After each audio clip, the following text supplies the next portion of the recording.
কক্সবাজারে জাতীয় নাগরিক পার্টি এনসিপি পদযাত্রার সভামঞ্চে দলের প্রধান নাহিদ ইসলাম বলেছেন, সংস্কার প্রস্তাবে ঐক্যবদ্ধ হলে জুলাই সনদ বাস্তবায়িত হবে। সে সময় বিএনপি নেতা সালাউদ্দিন আহমেদকে নিয়ে এনসিপির মুখ্য সমন্বয়ক নাসিরউদ্দিন পাটোয়ারির দেওয়া বক্তব্য ঘিরে কক্সবাজারের চকরিয়া ও ঈদগাঁওয়ে এনসিপির পথসভায় মঞ্চ ভাঙচুর করা হয়। তার বক্তব্য প্রত্যাহার ও ক্ষমা চাওয়ার দাবি জানিয়ে বিক্ষোভ করেছে বিএনপি এবং অঙ্গ ও সহযোগী সংগঠনের নেতারা। এনামুল কবির রূপমের রিপোর্ট।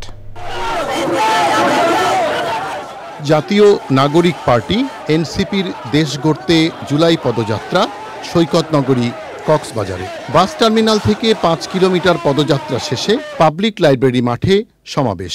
প্রধান বক্তা দলের আহ্বায়ক নাহিদ ইসলাম। উচ্চকক্ষে পিয়ার হতে হবে, নির্বাচন কমিশন দুদক সহ গুরুত্বপূর্ণ রাষ্ট্রীয় প্রতিষ্ঠানে নিরপেক্ষভাবে নিয়োগের জন্য সাংবিধানিক কমিটি তৈরি করতে হবে। এই দুইটা সংস্কার প্রস্তাবনা ঐক্যমত হলেই জুলাই সনদটি তৈরি হয়ে যায়। কক্সবাজারে মাদকের নতুন কোনো গডফাদারের উত্থান হতে দেয়া হবে না বলেন বক্তারা। আমরা আহ্বান জানাবো জনগণের দিকে তাকিয়ে, বাংলাদেশের দিকে তাকিয়ে আমরা সকল দল যাতে সংস্কারের পক্ষে ঐক্যমত পোষণ করি। কারণ এই সংস্কার কোনো দলের পক্ষে নয়, কোনো দলের বিপক্ষ নয়, এটা বাংলাদেশের পক্ষে, জনগণের পক্ষে। জুলাই ঘোষণাপত্র, জুলাই সনদ আমরা অবশ্যই আদায় করে ছাড়বো ইনশাআল্লাহ।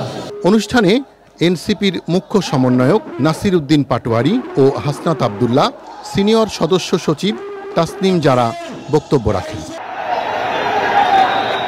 এনসিপির পদযাত্রা কক্সবাজার থেকে বান্দরবান যাওয়ার পর ঈদগাহ এলাকা ও চকরিয়ায় ট্রাকের উপর নির্মিত সভামঞ্চ ভাঙচুর করা হয়। Enamul Kabir Rupam, channel I, Cox's Bazar.